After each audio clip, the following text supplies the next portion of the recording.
चैत नवरात्रि क्यों मनाया जाता है?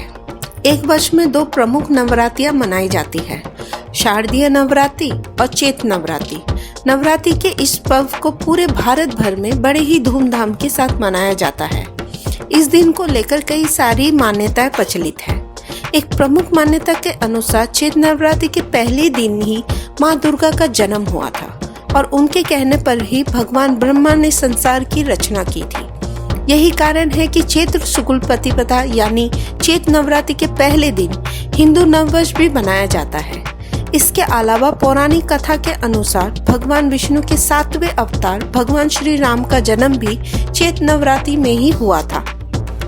माँ दुर्गा को आदि शक्ति के नाम से भी जाना जाता है और हिंदू धर्म में उन्हें सबसे प्राचीन दिव्य शक्ति का दर्जा प्राप्त है, क्योंकि माँ दुर्गा का जन्म बुराइयों का नाश करने के लिए हुआ था। इसलिए चैत्र माह में उनकी पूजा याचना करने के कारण हमारे अंदर सकारात्मकता का विकास होता है। यही कारण है कि चैत्र नवरात्रि का ये महत्वपूर्ण पर्व पूरे भारत भर में इतने भव्य तरीके से मनाया जाता है। माँ दुर्गा को समर्पित चैत्र नवरात्रि के इस पर्व को मनाने का एक अलग ही तरीका है, जो इसे अन्य त्योहारों से भिन्न बनाता है। उत्तर प्रदेश, बिहार, मध्य प्रदेश, हिमाचल प्रदेश, हरियाणा जैसे भारत के उत्तरी राज्य में यह पर्व काफी धूमधाम के साथ मनाया जाता है। इसके साथ ही चैत्र नवरात्रि के समय से ही महाराष्ट्र में गौरी पड़वा पर्व की भी शुरुआत होती है। चैत्र नवरात्रि के पहले दिन को ही प्रतिपदा कहा जाता है। इस दिन से माँ दुर्गा के मंदिरों में मेले तथा विशेष कार्यक्रमों का आयोजन किया जाता है। चैत्र नवरात्रि की शुरुआत से ही दुर्गा मंदिरों में भारी संख्या में भक्तजन दर्शन के लिए आते हैं तथा शक्तिपीठों और प्रसिद्ध देवी मंदिरों में भी ये संख्या लाखों तक पहुंच जाती है। इस दौरान कई भक्तों द्वारा चैत्र नवरात्रि के पहले तथा आखिरी दिन उपवास रखा जाता है। वहीं कई भक्तों के द्वारा 9 दिनों के कठिन उपवास का भी पालन किया जाता है।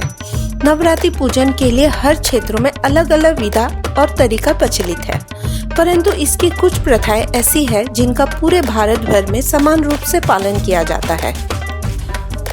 अब हम जानेंगे कलश स्थापना एवं जौ की बुआई। चैत्र नवरात्रि के पहले दिन घरों में कलश स्थापना की जाती है।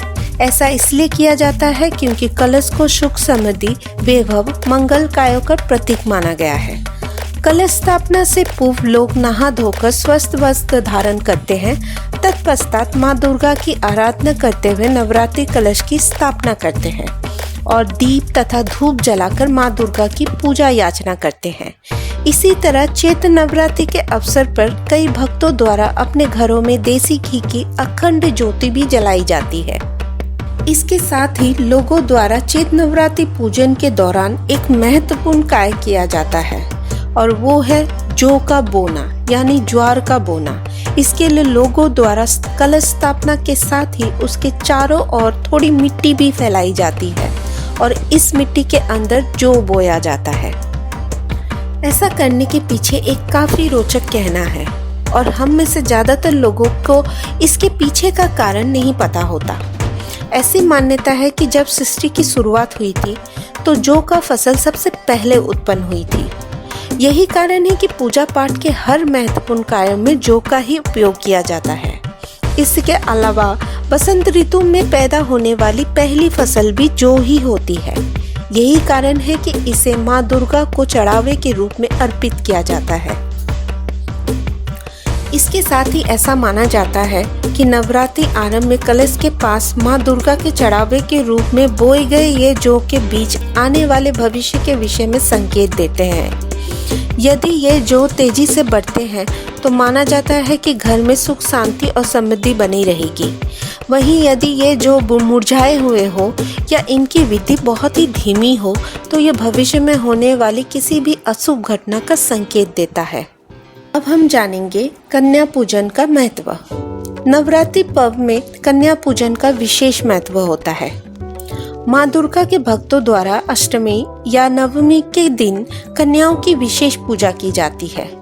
इसके अंतर्गत 9 कुंवारी कन्याओं को घर बुलाकर पूरे आदर के साथ उन्हें भोजन कराया जाता है और भोजन के पश्चात उन्हें दक्षिणा और भेंट दी जाती है।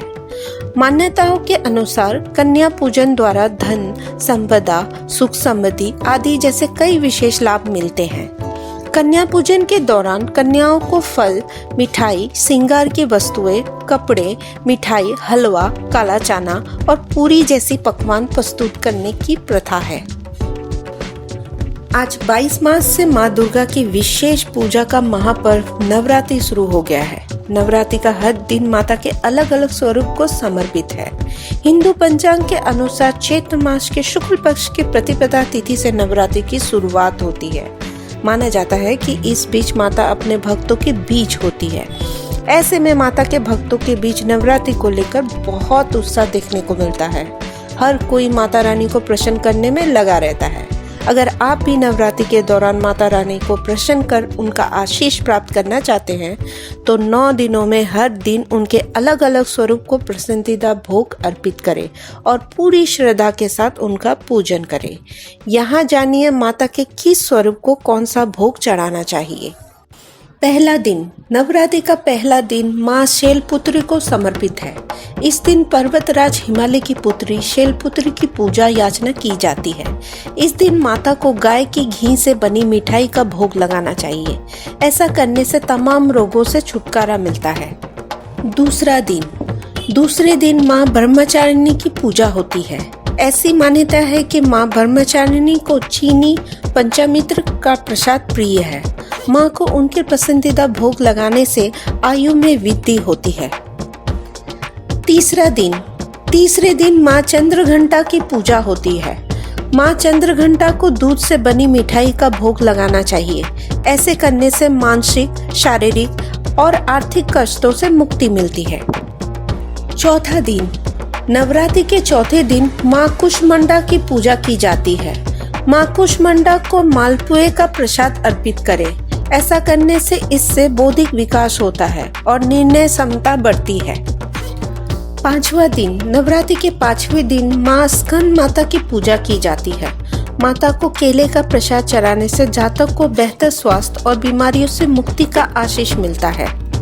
छठा दिन, नवरात्रि के छठे दिन माँ कात्यायनी की पूजा की जाती है। इस दिन माँ को शहद और मीठे पान का भोग लगाना चाहिए।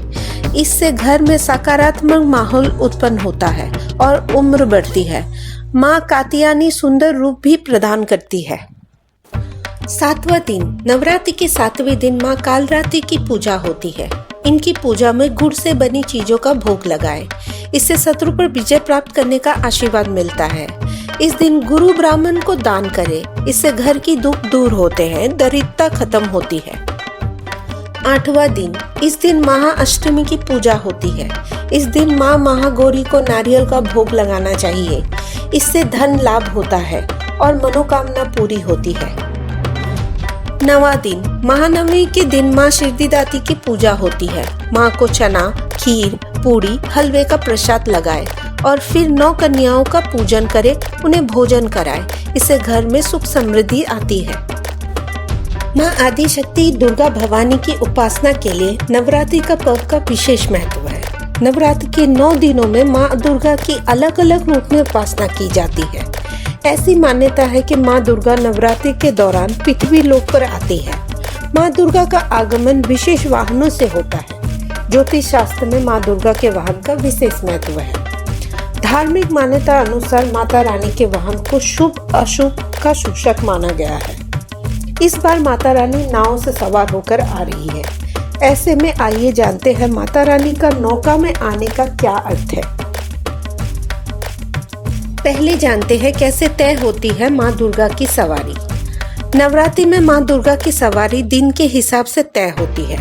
नवरात्रि में शुरुआत यदि रविवार या सोमवार से होता है तो माँ दुर्गा का आगमन हाथी से होता है। नवरात्रि की शुरुआत यदि मंगलवार या शनिवार होता है तो माँ दुर्गा घोड़े पर सवार होकर आती है। गुरुवार या शुक्रवार को यदि नवरात्रि की शुरुआत होती है तो माता रानी डोली पर सवार होकर आती है। वहीं अगर नवरात्रि की शुरुआत बुधवार को हो रही है तो माँ दुर्गा का आगमन नौका से होता है। आइए अब जानते हैं माँ दुर्गा के सभी वाहनों का अर्थ। माँ दुर्गा की हर सवारी से कोई न कोई शुभ अशुभ फल, प्राकृतिक आपदा, युद्ध, महामारी आदि के संकेत मिलते हैं। जब माँ दुर्गा हाथी पर सवार होकर आती है तो अधिक वर्षा होती है। यदि माँ दुर्गा घोड़े पर सवार होकर आती है तो युद्ध के हालात पैदा होते हैं। यदि माँ दुर्गा नौका पर सवार होकर आती है तो सर्व सिद्धिदायक होता है। अब हम जानेंगे माँ दुर्गा के नौका में आने का क्या होता है मतलब। इस साल चैत्र नवरात्रि 2023 बुधवार से शुरू हुई है। ऐसे में माँ दुर्गा की सवारी नौका है। नाव जल में चलने वाला वाहन होता है। ज्योतिष के माने तो माँ दुर्गा जब नाव में होकर आती है तो अच्छी बारिश और अच्छी फसल की संकेत मिलते हैं। माता रानी के नौका से आगमन का मतलब सर्व सिद्धिदायक होता है। माँ दुर्गा को नौका सवारी के आगमन को शास्त्रों में माँ के इस रूप को भक्तों के समस्त इच्छाएं पूर्ण करने वाला बताया गया है। आप सभी के ऊपर माँ लक्ष्मी का सिर पर हाथ हो, माँ सरस्वती का हरदम साथ हो, गणेश जी का घर में निवास हो और माँ दुर्गा का आशीर्वाद से आप सभी के जीवन में प्रकाश ही प्रकाश हो। आपको चैत्र नवरात्रि की ढेरों शुभकामनाएं। खुश रहिए, सबको प्यार करते रहिए। धन्यवाद।